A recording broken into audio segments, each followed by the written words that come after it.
Most procedures will be paused, meaning they'll be able to socialise indoors. Good morning and even welcome to return Bullock's work Business if they Banter. wish. It's slightly Many different have today mixed because feelings. the Climate Prime has been Minister speaking to is some of those about affected. to make a press conference announcement. So we've got the screen for the BBC News to my left or right. It's there. So we're going to monitor that, and when he comes on, we're going to actually relay that out because there's a few things obviously happening quite quickly this morning and will affect businesses as well, because some leisure businesses which were going to go to relax and reopen again, cinemas, obviously of all their leisure centres, casinos, that type of thing. They were supposed to be coming out of lockdown tomorrow, but it sounds like they're going to make an announcement to say that that's not happening. And also, obviously, in the north of England, there are issues with COVID cases being increased. So let's do the headlines, and we'll get on. It's all a little bit weird today, isn't it? It's a gorgeous day out there, but it's all gone wrong. Anyway, let's do the headlines. Concerned about catching the virus, of course, but just getting used to being out there when you've been told you can't. So, as I've already said, the UK Prime Minister is to hold a press briefing around about now. It hasn't started yet. Boris Johnson will give an update after millions in Northern England face new lockdown measures. Republicans to Trump, you can't delay the election. Top Republicans reject the US president's suggestions that November's vote to be pushed back. Ex-footballer coach admits more of sexual offences. Former Manchester City scout Barry Bennell admits 9 more sexual offences dated between 1979 and 1988. Climate change driving UK's extreme weather. I think today proves that. Last year was a remarkable for high temperatures and severe swings, according to the Met Office. And care home visits delayed over lack of testing. So, are we live yet? No, we're not. So, I'm just going to do a bit of filler, and we'll be fine. We'll be all good. So, obviously, North of England was put back into some sort of lockdown restrictions yesterday, only because, well, not only because obviously the COVID cases increased considerably.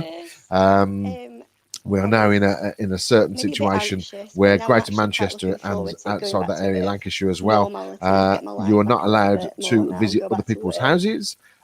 Which I think is it's only a light restriction, so it shouldn't cause too much bother. But as listening to the radio this morning, what's that been like? Everybody's up in arms because I feel when they give one of these instructions out, it's everybody questions it and tries to get around it, which is a bit weird.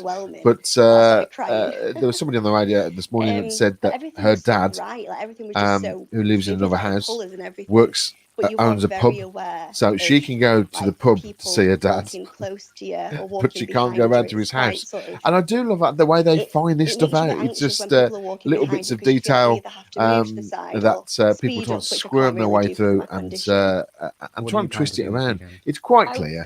Don't go to somebody else's house. This is only North of England, and only in sections of North of England. So it's not everywhere, which is great. But Scotland have also said this morning that they're recommending no one from Scotland to go and visit the north of England. So that means they can't, unless they fly over, obviously, they can't drive through that area. So it's all a bit mucked up. We did know that obviously a second wave was coming. It's something that's gonna happen. Is it or isn't it? I'm not sure. Obviously, Europe is causing problems. Luxembourg was put onto the quarantine list. So if you're coming back from Luxembourg now, do many people visit Luxembourg? Probably not. But if you do go to Luxembourg quite a lot, you've got to quarantine for 14 days when you come back. The same as Spain, which we're having lots of people who are still out in Spain. And I'm just seeing if she's going to switch over to the Prime Minister. I can't hear anything yet. She's not saying anything. But there's some breaking news coming up. This is all very swiftly. I don't know whether just to go straight over. We'll come back to that in a moment.